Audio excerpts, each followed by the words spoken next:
Well, good morning and welcome back to Cityline. From my kitchen to your home, it's great to be with you again.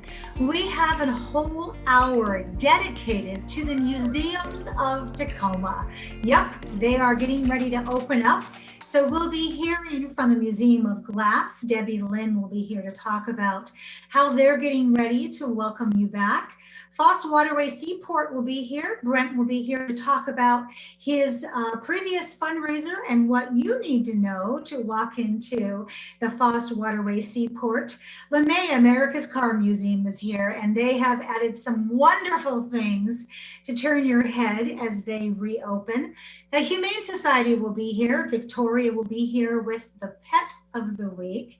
And with me right now is the Executive Director of Tacoma Art Museum, David Setford. Welcome, David.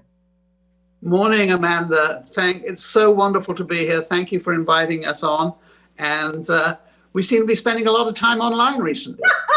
We are together. We finished Tacoma Art Museum's gala last Wednesday.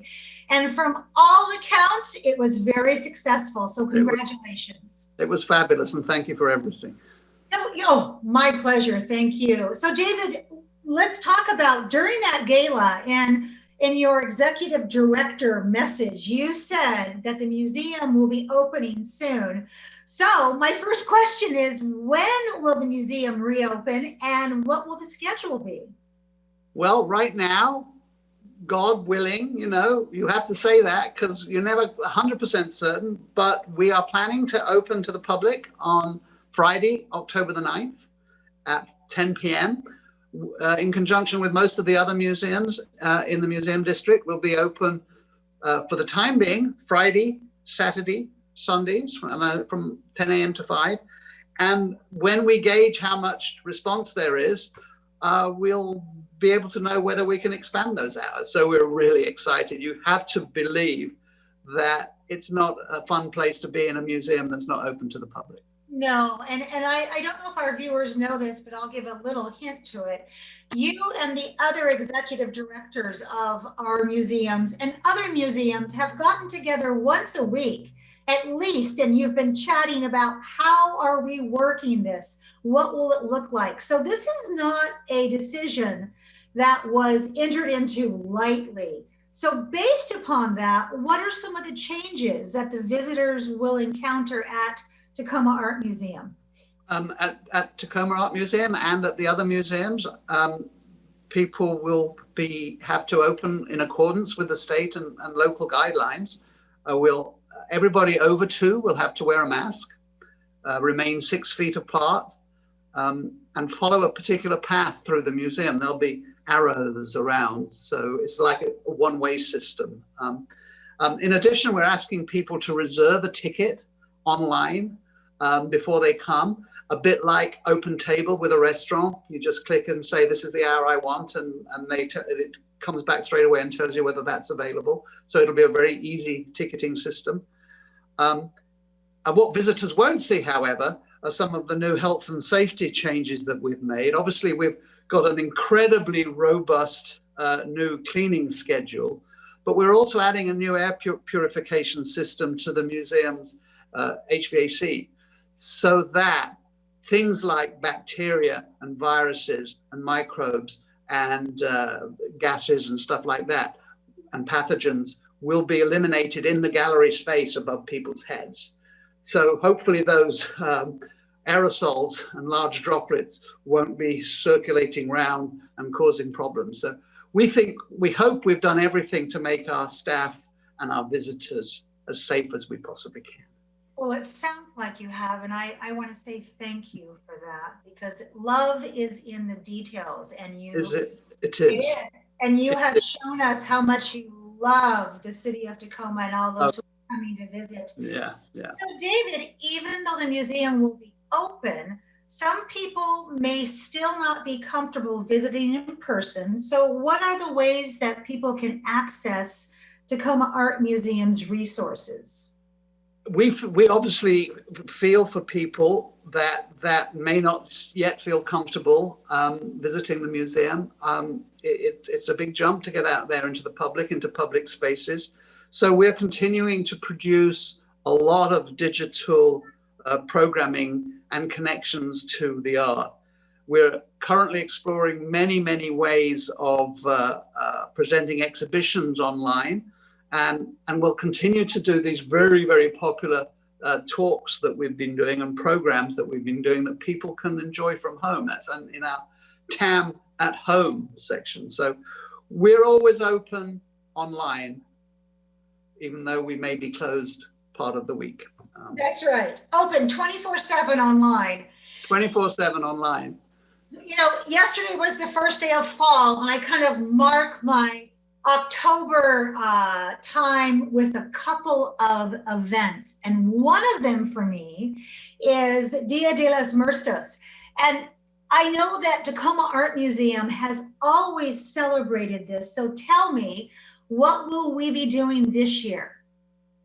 Yeah, thanks for asking about that. This will be our 16th annual Dia de los Muertos festival. It's incredibly popular. It started off with 400 people. Last time we did it when we were open, it was 4,000 people through on one Sunday.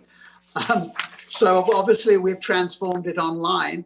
It'll run from October 31st to November 15th. So there's a lot of chance for people to take part in different programs, and include an exhibition of those community altars, which are usually in the museum, but this year will be installed in people's homes. So it'll be a really very intimate experience. And of course, there'll also be performances and art making activities. And by the way, I will also say that our In the Spirit Contemporary Native Arts exhibition and festival, which we do in conjunction with the Museum of Glass and the Washington State History Museum, is now currently online through September the 10th to October 17th. So that's another wonderful festival that we do in the fall that's available right now. I love that. So David, since we received the shelter in place from Governor Inslee, it seems like so much has happened in our society, and there's always that question of, does art reflect life or does life reflect art? With the racial unrest we're all experiencing, how is Tacoma Art Museum responding? Well, this is the most important issue that we're dealing with now. TAM absolutely recognizes that, along with nearly every other museum in the country, that we've benefited from an institutional legacy of structural racism, and you know, we recognize that. We've decided, and we have fully committed to confront and dismantle the prejudice, bias, and exclusion that has gone on and we've started by hiring a racial equity consultant from Tacoma, Jamad Conley, who'll be working with board and staff and has already started to create and assist with a multi-year equity plan. We recognize, obviously, that we need to start this work within TAM's walls if we're going to be able to prove to the public that they can see themselves, every section of the public, every section of the community, that they can see themselves in TAM. So it's really, really important work, and it's ongoing. It is one moment at a time, and I applaud your selection of Jamad. He is incredible and has such a beautiful way about him that I couldn't think of a fine human being. He's just, yes, absolutely, so wonderful. So David, what new exhibitions are coming up? Well, so the most important one that I think, because we had to cancel some exhibitions because of COVID, it was a real shame, but we had to do what we had to do. So our next exhibition, which will open both in person at the museum, but also online, which is really exciting, is called South Sound Selects, Community Curated Choices from the Collection. So there will be 28 curators for this exhibition, rather than just the usual one. 14 of them will come from Tacoma Art Museum, and 14 of them, and they won't be the normal curators, they'll be people designated by their departments. And 14 will come from those people's circles in the community.